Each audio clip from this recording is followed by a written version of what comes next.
What's up YouTube, it's JP Dunphy, your BMW genius here at BMW of Fort Washington. In today's video, I'm going to be introducing you to my personal i4 eDrive35. So, I guess first and foremost, a lot of the main questions that will be coming out here is why the heck did you get the 35 and not the 40 where you can get over 305 miles of range, or the M50 where you can have, all the power in the world. Well, honestly, same thing that you should probably be doing if you're looking at any cars, needs assessments. So I don't really drive more than, 90 miles on a given day. And that's like on a really, I am driving a whole lot day. That was one of the reasons why I had the Mini for a while, because that thing had over 100 miles and I could still get through my daily needs as I went forward. Now, as my family grows a little bit here, I no longer have the room to fit everyone in just the Mini. So that's why I moved up to this guy. But I got this so it has the bigger trunk and has, all the things that I need for my longer trips. What I did do is get mine with the driver assistance professional. Sorry, I got a little fingerprints on there already. So mine has the driver assistance professional, which gives me the adaptive cruise control and lane keep as well. I get all those nice benefits. I also got the head-up display on mine personally. Of course, everything else that's in here, and I'm switching over to Verizon in a little bit, which, if you don't know, I believe I heard through the grapevine that Verizon is now being added to BMW's eSIM option going forward. I believe that starts on the 1st or the 5th of April. That'll be coming as an over-the-air update that you will hear about when that happens. But what I have heard through the grapevine is that Verizon did finally sign. So now you'll have, as of probably the beginning of April, you will have AT&T, T-Mobile, and Verizon, all as your options on there for your eSIM. Now, one thing to note is that just because you have the eSIM does not, those parent companies are there, doesn't mean that you can use those sub-companies. So, for instance, right now I'm with Xfinity Mobile. They work off the Verizon network, but putting in my Xfinity Mobile number is not going to get me access to it, even though they also offer eSIM options. So just keep that in mind as you go forward. And let's see here. I'm trying to think if there's anything else in here that's like really, yes, my God, that's amazing. Boop, go down there. So I guess first and foremost, personal setup.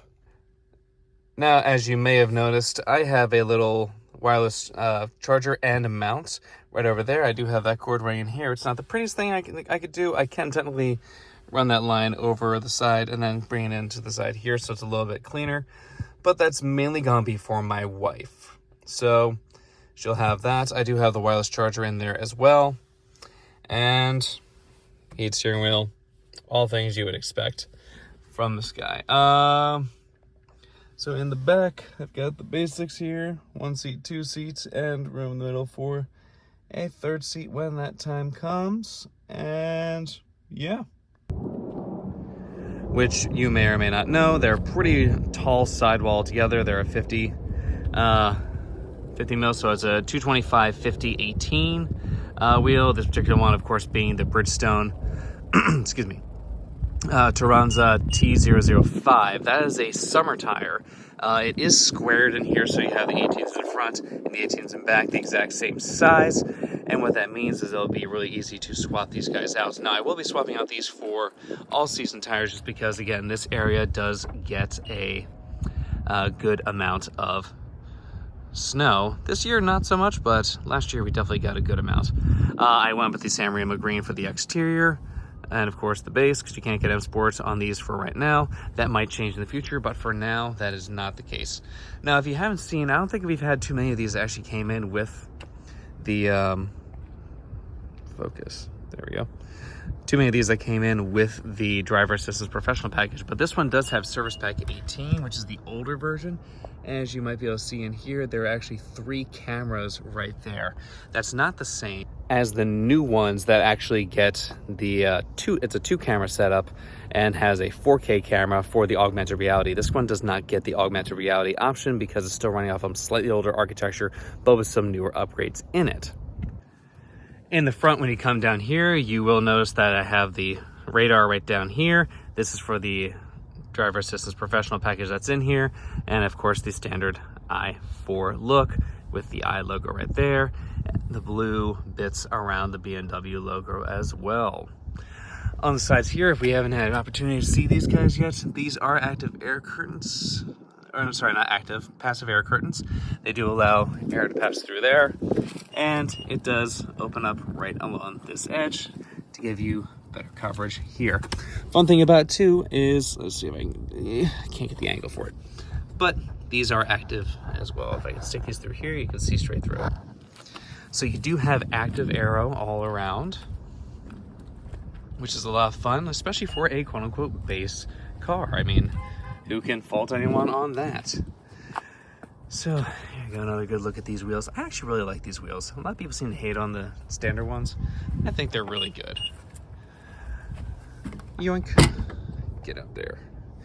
Now, if you haven't seen before in the past, nice big trunk space altogether, super wide, super open, makes it really easy. 40, 20, 40 rear seats, so you can pass anything through that you want. And one of my personal favorites is a lot of people tend to have their middle seatbelt from the top here. Ours is inside the seat itself, so that makes it a lot easier to do that. Because this does have the Harman Kardon sound system, this is the subwoofer for that, so that does take up a good chunk. Let me try and get this over here so you can get that. It does take up a good chunk of what would be the under storage that's down here.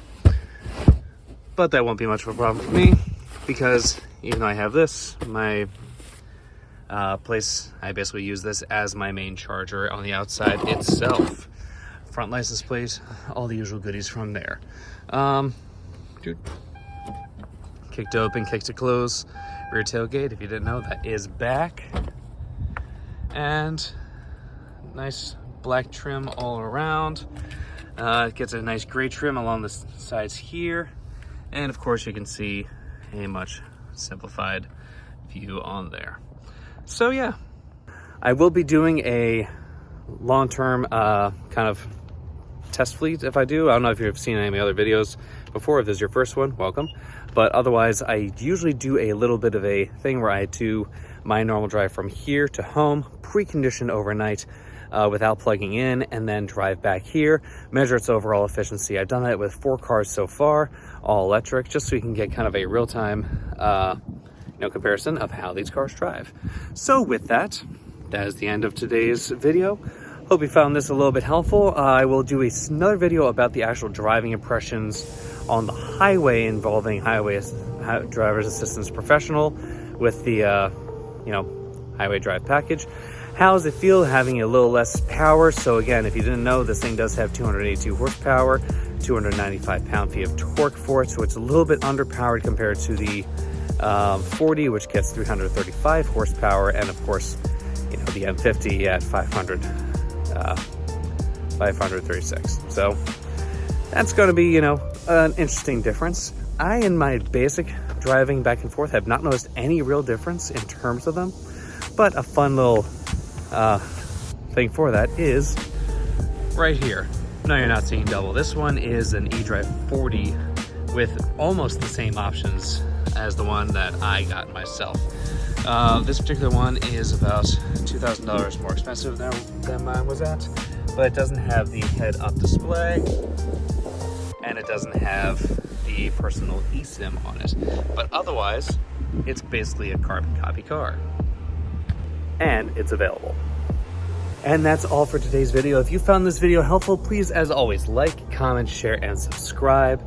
It doesn't seem, one little click for you is a big deal for us, or mainly me, because it's just me that runs this channel. But I do have another fun thing to show you right before I head out here, and that is this Q4 e-tron was recently traded in. So if desired, we can do a nice little comparison of how this guy does in terms of efficiency as well.